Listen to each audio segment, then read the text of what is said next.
I didn't know Paddy Pimblett had a chin like that till tonight. Yeah, absolute dogfight in a war, and much respect to both guys. We sent Paddy Pimblett straight to the hospital, and then we're going to send Gaethje too. And Gaethje's like, believe me, I've been in plenty of wars. I'm good. Not gonna lie, you hit me with a body shot in that first round. You hit me right in the solar plexus, and it got me. Know what I mean? That was why I thought I was winning the first round up to that point. I'll be back better. It's as simple as that. You haven't seen the last of me. Given how popular Ilya's become, how big do you think that fight could be between the two? I mean, if I had any bit of a personality, it'd be huge. But I just can't. I can't lie. I can't exaggerate. You know, it's what I do. It's who I am. It's who my parents taught me to be.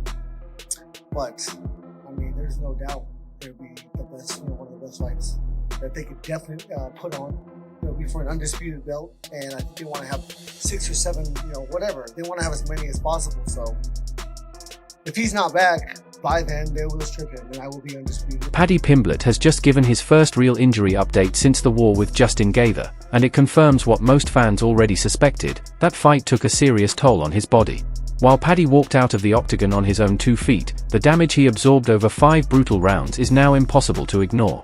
Repeated headshots, heavy leg kicks, eye pokes that disrupted his vision, and constant pressure from one of the most violent strikers the lightweight division has ever seen all added up. Gaethje hurts him bad, has the big moment of the round, but Pimblett gets right back to picking him apart after that. So Pimblett is up in the round bar the knockdown, but he loses the first round 10-9. Round 2, maybe you can't score it 10-8, but it was so close to a finish, I think you have to give out 10-8s for those types of things. There was 2 knockdowns for Gaethje in this fight, but still a competitive round. Round 3, you see Pimblett start to really run away with the numbers towards the end of it. Both guys were scrapping it in the early part of the round. I think Gaethje groin shot him in the clinch, and that never got called either. So Gaethje ended up beating him up in the clinch at one point early. But then Pimblett starts landing non-stop. This was one of the big moments in the 3rd round where I thought it's all going to change. We're leading towards a Pimblett sweep in the last 3 rounds. And if Gaethje didn't get a 10-8, this is going to be a Pimblett finish or a win based on the last 3. And Pimblett starts landing everything he throws. Towards the end of round 3, jab, body kick, low kick, and Gaethje's starting to shake around a bit, lose his balance a bit, and feel the damage of the shots. Low kicks were adding up for Pimblett. Body kicks were adding up as well. I don't know what the stats are for body shots and low kicks. Yeah, Pimblett was all over. 53, 30, 16. Mixed it up to the body a lot more than Gaethje did for sure. And he starts teeing off on Gaethje towards the end of round 3. Then he jump knees Gaethje and hits him in the groin. Momentum ceases, but he has a good end of the 3rd round after that anyway. Then round 4, he starts doing well, but Gaethje starts finding his timing. They start jabbing a lot, and Gaethje started jabbing with him, and once he had his jab down, he started winging the right overhands. Again, no idea how he didn't get the KO. No idea how he didn't chin Pimblett. There were times when he would land 3 overhand rights in a row. Bear in mind, this is a Gaethje who lands the overhand right on Barboza. Maybe not the same version, but if he lands this on other fighters, they are going out. After the show, we were just talking, and he looked me dead in the eye, and he goes, I'm going to be one of the biggest stars in the UFC. A year before his debut. And I just thought, yeah, maybe. I thought, looking at his skill set, I thought, you know what? You've got a long way to go to get to that elite level, but there's something about him. But I don't know if I fully believed it, but he did. And it's that belief that puts you into positions like this, because yes, he lost the fight, but there was a period where when Paddy had that iffy decision, people thought he didn't belong anywhere near a Justin Gaethje, and he's come on a long way. And I think he can look at this fight one of 2 ways. He can get downhearted and think, well, I didn't win, or you can think, well, it was my first go at it. I've got a lot to learn. Look at the likes of Michael Bisping. You've got to keep fucking coming and coming in order to get your hands on that gold at some point. And that was the first time Justin Gaethje's gotten to 5 full rounds. And I think Paddy proved a lot to a lot of haters out there that, look, all right, you might not like him, whatever. He's got fucking balls and he's willing to fight. I have a message for Ilia Topuria if he's watching this. No. No, I don't give a He'll be in the octagon. I control my thoughts. I control my emotions. I won't give him the time of day. I'll, rely on my coach to watch him a lot. I've seen him fight, obviously, but I don't really go back and watch these guys. I really rely on my coach. I watched Paddy today. I watched Paddy and Chandler today. But I really rely on my coach to create a game plan and instill it into training. And yeah, this is so fast. I have no idea what's going on right now. If you can pick your opponent, who do you want to see next? We don't have more legends in the sport, I think. I would classify Justin Gaethje as a legend, and you have moved up to a division. Por favor.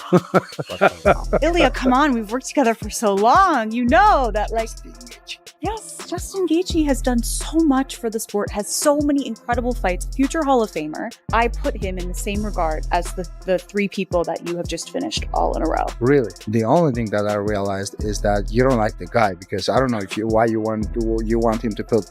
He hasn't complained. He hasn't made excuses. But in his update, it's clear Paddy is feeling the after effects of a fight where survival became the priority in the later rounds, swelling around the eyes, lingering headaches, and the kind of wear and tear that only comes from standing in front of someone like Justin Gaethje and refusing to back down. And that's the key part here, refusing to back down. Because despite the loss, the MMA community has largely respected Paddy Pimblett for staying in the fight, eating shots that have finished elite contenders in the past, and proving he belongs at that level. Gaethje didn't just beat him, he tested him. Now Paddy says he's taking time to recover properly. No rushed comeback, no short notice madness, just healing, resetting, and returning when his body allows it. And that raises the bigger question: what's next for Paddy Pimblett? This loss changes the timeline, but it doesn't end the story. The hype hasn't vanished, it's just shifted. Instead of fast-tracking to a title conversation, Paddy now enters the most important phase of any fighter's career. What's the next fight for Paddy the Baddie? Fight for Paddy the Baddie. The obvious answer, regardless of the result at UFC 325 next week in Sydney, is Dan Hooker. But there are other options. When you put in a performance like he did against Justin Gaethje at UFC 324, you enter a whole new bracket of conversation. A bracket labelled BMF. Paddy versus either Max or Charles after UFC 326? Deal me in. I'm speculating, but one thing is absolutely certain. Even in defeat, Paddy Pimblett's stock in the UFC has risen. He hits hard, Gaethje, you can see already. Paddy's clipping him a bit there though, good knee up the middle. Oh, Gaethje's dropped him. Go on Paddy, get moving. You got Paddy back on the fence. Once he gets there, obviously there's nowhere for Paddy really to go. So that's when he can start to go in that medium kind of range, throw the uppercuts and the right hands over the top. And he's so powerful from there. You can see the power difference straight away. Paddy's got a great idea throwing that uppercut in the middle. Gaethje just takes him though. Oh, good shot from Gaethje there though.